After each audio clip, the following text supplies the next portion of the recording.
Hello everyone, Mel back here with another tutorial, finally.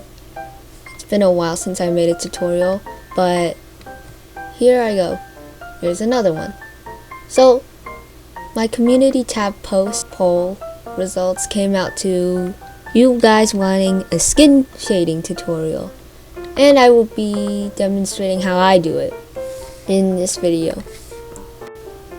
First, I will select my skin colored layer right here, and next I will select the color that I will use to shade the skin in.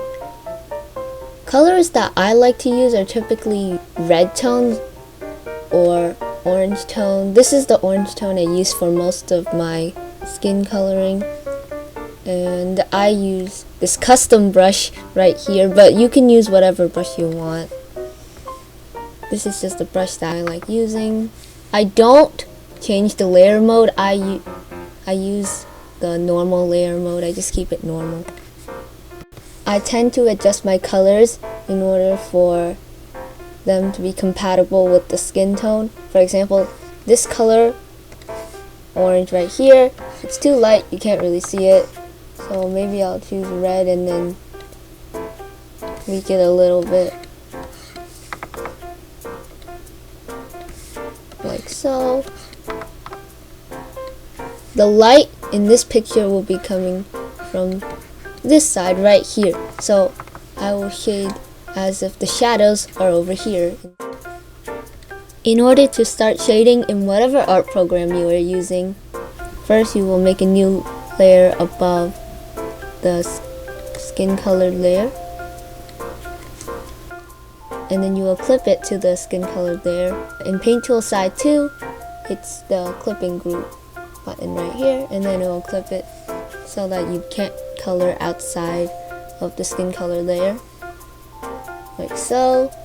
And now I can begin shading the skin.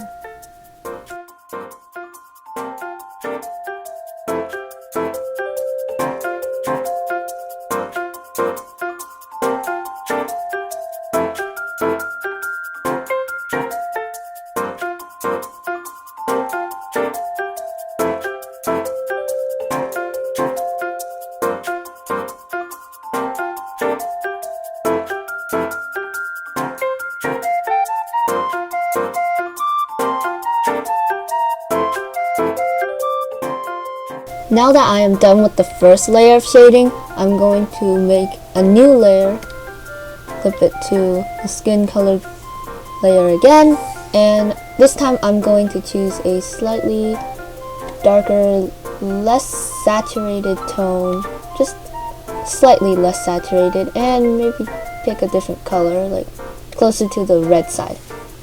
And I will begin shading over like so, to indicate that the shadows are darker the closer they are to whatever is casting the shadows.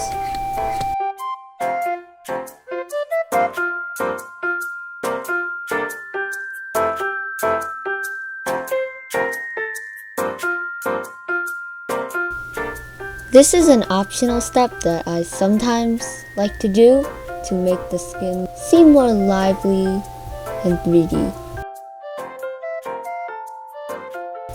I'll use a gradient and just drag it, paint it across the skin, essentially.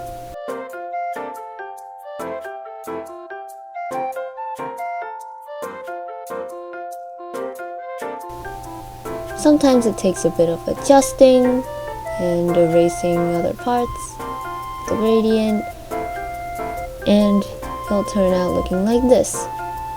And now I will go in with a significantly cooler tone, like purple for example, or pink, but purple, closer to the red side, and desaturated but still a bit light, like that. And this is for the very edges of the shadows, just to give it a bit more, the shadows a bit more color variety. Makes it much more interesting to look at.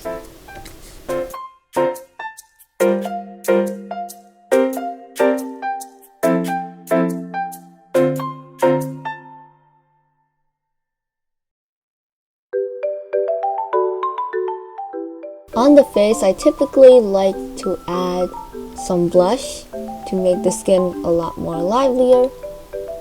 So I will add a new layer, clip it, and select a pretty saturated bright red color. And I'll use the airbrush tool for this. Pick a smaller size, I guess, and then sprinkle a little bit of blush on there, like so.